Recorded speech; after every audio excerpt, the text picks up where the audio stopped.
Nakikita ng pangunahing tauhan ang mukha ng mabangis na lobo na napapalibutan ng asol na aura, at maririnig ang boses ng karakter na nagsasabing hindi siya maaaring mamatay sa ganoong lugar. Nakatayo sila ng magkaharap. Ang maitim na buhok na bayani ay nagngangalit ng kanyang mga ngipin, may hawak na espada sa kanyang mga kamay, at nakasandal sa isang tuhod. Sumimangot siya, diretsyong tumingin sa harapan, at malakas na sumigaw ng pariralang hindi siya mamamatay. Ang isang voiceover sa backdrop ng isang gumuhong gusali ay nagsimulang magsalita tungkol sa mga kaganapan sa nakalipas na kalahating siglo. Ayon sa kanya, isang malakas na lindol ang naganap na ikinagulat ng buong sangkatauhan. Ito ay humantong sa paglitaw ng mga piitan sa buong mundo. Isang bayani na may mahabang buhok at pulang baluti ang nakatayo sa harap ng isang pulutong ng mga halimaw na kahawig ng mga dambuhala at mga hayop na umuusbong mula sa isang portal. Ang voiceover sa puntong ito ay nagsasabi na ang mga halimaw na ito ay hindi naapektuhan ng anumang konbensyonal na armas at ang tanging makakalaban sa kanila ay mga taong may supernatural na lakas na kilala bilang Mastery. Ang mahabang buhok na bayani ay sumugod gamit ang isang espada sa kanyang mga kalaban, pinutol sila, at pagkatapos ay pinagsaklab ang espada. Sinasabi na ang paggamit ng kasanayan upang labanan ang mga halimaw ay nakakatulong sa mga may hawak na mag-level up at maging mas mahusay. Ang ganitong mga tao ay nagbibigay inspirasyon sa takot at paggalang at tinatawag na nagising. Ang aksyon ay gumagalaw pabalik sa modernong panahon. Ang pangunahing tauhan, na may espada sa kanyang kamay, ay nakatayo sa tapat ng isang duwende na may isang club. Siya ay sumimangot at sumugod sa kalaban, at sa sandaling ito, ang pangalan at apelyido ng karakter, Tsukasa, pati na rin ang kanyang pang-apat na antas at panggagaya sa klase ng kasanayan, ay ipinapakita sa window ng system. Sumisigaw si Tsukasa sa duwende at nag-iwan ng malalim na sugat sa dibdib ng halimaw. Lumilitaw ang isang window ng system kung saan nakasulat ang kakayahan ng bayani, at hindi niya makuha ang kakayahan ng kalaban. Si Tsukasa ay gumawa ng hindi nasisiyahang tunog at nagngangalit ang kanyang mga ngipin. Sa sandaling ito, tumangala siya, nakita ang isang duwende na may club na umaatake sa kanya, at sumigaw ng sumpa. Binibigkas ng voiceover ng pangunahing karakter ang pangalan ng magic technique, at may lalabas na bowl ang apoy. Isang malabong kulay kahel na imahe ang lumilitaw sa harap ng mga mata ng karakter, katulad ng isang ipo-ipo, at muli siyang bumibigkas ng isang sumpa na salita. Natagpuan ni Tsukasa ang kanyang sarili na nakaupo sa lupa na nakatingin sa pulang buhok na bayani, na tinawag ang pangunahing karakter na tanga at sinabi sa kanya na huwag sayangin ang kanyang kapangyarihan sa pagsira sa isang pulutong ng mahihinang halimaw. Ang mahiwagang kidlat sa kamay ng taong pula ang buhok ay nagpapaliwanag sa kanyang mabagsik na mukha. Ang una at apelyido, Tado Kakaro, ay lilito sa window ng system, pati na rin ang kanyang ika-15 na antas at kasanayan. Lord of the Flame Tagawin. Naikuyom ni Kakeru ang kanyang kamay sa isang kamao.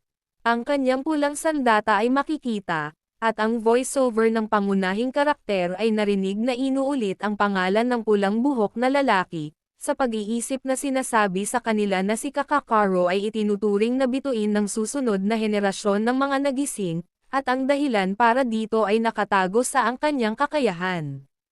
Sa imahinasyon ni Tsukasa, lumilitaw ang isang larawan ng isang wizard na nag-conjuring ng isang asol na pentagram sa hangin at isang eskrimador na may kantab na dulo. Ang voiceover ng pangunahing karakter ay nagpapaliwanag na ang karunungan ay nagsisimulang magpakita ng sarili sa isang hiwalay na grupo ng mga tao. Sa kanilang unang pagpapakita sa mga piitan, maaari nilang baguhin ang kanilang ranggo at mga benepisyo bilang mga nagising. Ang aksyon ay bumalik sa katotohanan. Umupo si Tsukasa sa lupa at tumingin kay Todo Kakaro. Sinabi sa kanya ng taong pula ang buhok na oras na para maging kapaki-pakinabang. Tumigil sa pagupo sa paligid na nagmumukhang hanggal at magsimulang maghanap ng mga mahiwagang bato.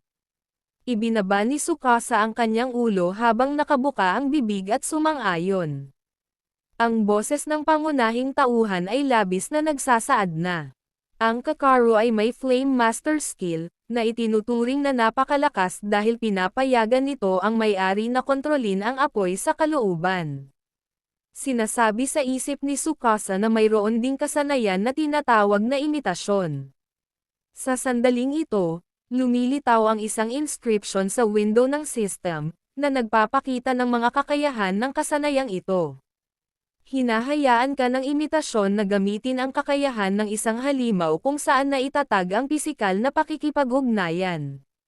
Minsan, sinabi ng pangunahing karakter na ang kasanayang ito ay nakakatulong sa kanya na ulitin ang mga kasanayan ng mga halimaw, ngunit ang posibilidad ng tagumpay ay napakababa.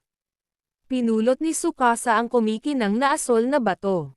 Sa sandaling ito, sinasabi niya sa isip na pinipilit siya ng kanyang kakayahan na makipagsapalaran. Kapag papalapit sa halimaw na kumukuha ng bato, ang pangunahing tauhan ay tumingin dito na may galit na mukha at sinabi sa kanyang sarili na ang kanyang kakayahan ay may depekto. Pagkatapos ay dalawang lalaki ang lumapit kay Tsukasa. Ang isa ay may pekas, ang isa ay nakaahit, parehong nakasuot ng baluti. Ang mga pangalan at apelyido, antas, at kasanayan ay makikita sa tabi ng mga ito sa mga window ng system. Inuhayoto ang tawag sa lalaking may pekas.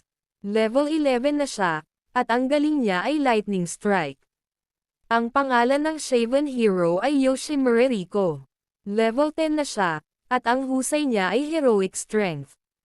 Tinanong ni Yoshimura Riko kung gaano katagal ang planong gugulin ni Tsukasa sa paglilinis ng piitan. Mayabang na sinabi ni Inuhito na hindi man lang makalaban ang pangunahing tauhan. Ang kanyang mga kasanayan ay walang silbi, at dapat niyang isuko si Tado. Inilagay ni Kakaru ang kanyang kamay sa leeg ng nalulumbay na Tsukasa at sinabi na hindi kailangang maging bastos si Inuhayoto dahil lahat ng tao dito ay kasama. Sumando si Kakeru sa pangunahing karakter at, sa isang pagpindot sa boses, hiniling sa kanya na sulitin ang kanyang walang kwentang kasanayan. Habang tinatawag si Tsukasa Big Brother, kinakabahan ang pangunahing tauhan. Ang kanyang voiceover ay nagsasabi na ang dahilan kung bakit siya naging isang adventurer ay upang tretuhin ang nakababatang kapatid na babae ni Kishiriga na si Mayuko. Sa imahinasyon ni Tsukasa, lumilitaw sa isip ang isang larawan ng isang kapatid na babae na may kayumangging buhok, pulang mata, at kayumangging damit. Ipinahayag ng bayani na ang kanyang kapatid na babae na lamang ang natitira kay Tsukasa. Si Mayo ay dumaranas ng sakit mula nang ipanganak. Ang karakter pagkatapos ay nagpapakita ng isang maliit na bote ng asol na elixir at sinabi na ang gamot na ito ay maaaring gamutin ang anumang sakit. Nagsimula si Tsukasa ng isang pangungusap tungkol sa kung paano siya nagkaroon ng pagkakataong makuha ang elixir, ngunit naantala. Bumalik siya sa realidad sa pamamagitan ng isang dialogue kasama sina Yoshimura Riko at Ino Hayato. Tinanong ni Yoshimura Riko kung ano ang kanilang mga plano para sa araw na ito, at umaasa si Ino Hayato na hindi sila pupunta sa silid ng Master. Tumapak si Tado Kakaru sa isang bato at sinabing ang kanilang destinasyon ay ang pugad ng halimaw. Ang mga mata ng pulang buhok ay kumikinang. Ngumiti siya ng bastos at sinabi na dapat nilang kunin ang kayamanan para sa kanilang sarili. Isang malakas na apoy ang nag-aapoy sa kuweba. Si Tado Kakaru ay nakatayo sa gitna ng apoy sa isang victory pose at sumisigaw na ang mga duwende ay matitikman ang kanyang apoy. Ang window ng system. Maaari mong makita ang inskripsyon para sa pagtaas ng antas ng Todo Kakaru mula 15 hanggang 16. Ang kanyang kasanayan ay ipinahiwatig sa ibaba. Sabi ng red-haired hero na kahit pumatay lang siya ng mga duwende, pwede pa rin siyang mag-level up kung sapat na sa kanila ang mamatay. Tinitingnan ni Tsukasa ang nangyayari at tahimik na nagmura.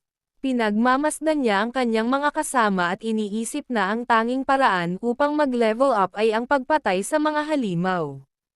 Ngunit hindi niya magagawang talunin ang mga ito ng mag-isa. Sa pagpapatuloy ng kanyang mga iniisip, sinabi ng bayani na kahit na sumali siya sa partido upang gawin ito, papatayin silang lahat ni Kakeru at ng iba pa, kaya hindi magkakaroon ng anumang karanasan si Tsukasa.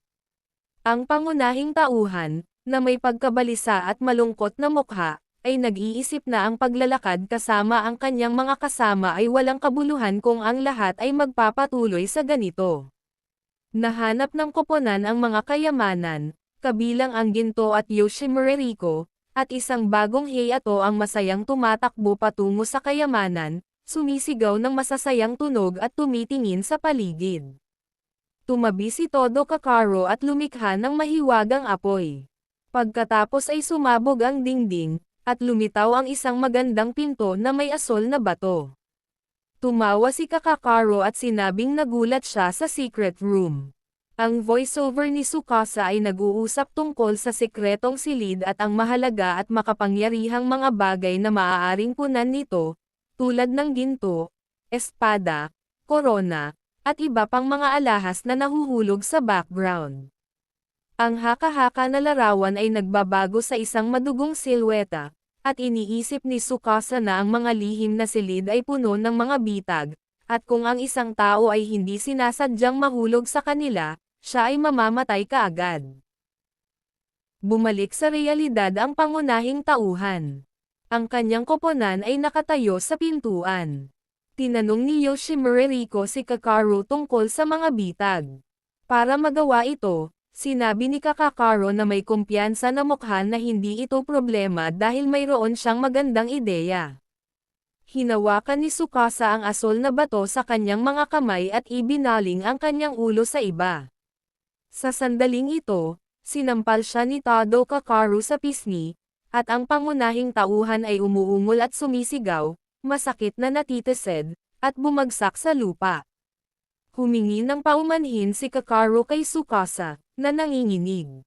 Pagkatapos ay hinawakan ng pulang buhok na karakter ang pangunahing karakter sa lalamunan at sinabi sa isang nakakatakot, may nagmamay-ari na mukha na si Tsukasa ang unang mamamatay sa kanilang koponan.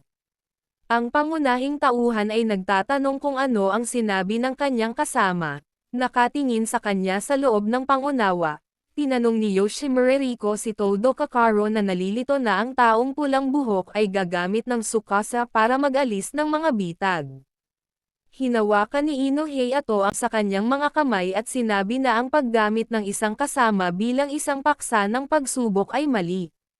Lumingon si Kakaro sa kanila. Sa kanyang balikat, may apoy sa kanyang kamay, panunuya niyang itinanong kung seryoso si Ino Heiato. Ang pulang buhok na bayani ay nagsabi na siya ay gumawa lamang ng paraan upang maalis ang isang walang kwentang miyembro ng koponan. Hinawakan ni Yoshimuriko at Ino Heiato si Tsukasa at kinaladkad siya patungo sa pintuan patungo sa lihim na silid.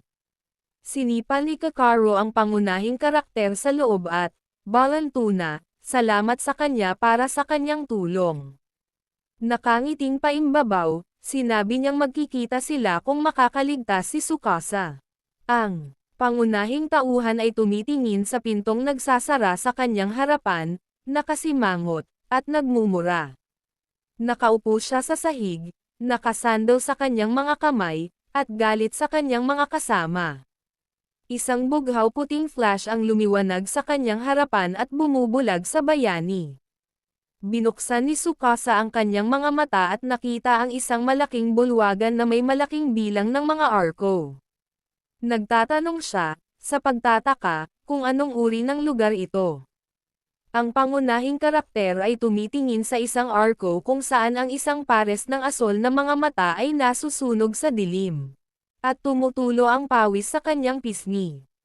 Sinasabi ng voiceover na ang bawat piitan ay may ranggo at inililista ang bawat isa sa kanila, na pinangalanan ang baguhan, intermediate, advanced, heroic, at mythic, na walang nakarating.